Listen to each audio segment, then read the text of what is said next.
الله الرحمن الرحيم.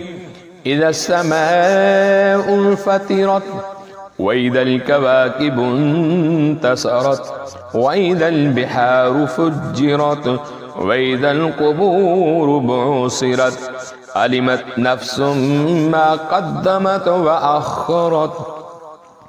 يا أيها الإنسان ما غرك بربك الكريم الذي خلقك فسواك فعدلك في أي صورة ما شاء ركبك.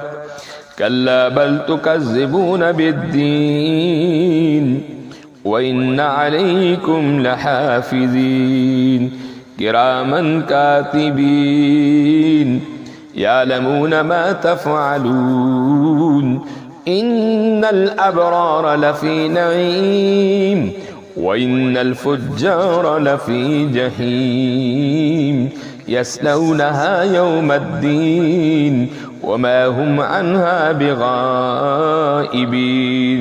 وما أدراك ما يوم الدين ثم ما أدراك ما يوم الدين يوم لا تملك نفس لنفس شيئا والأمر يومئذ لله. صدق الله العظيم.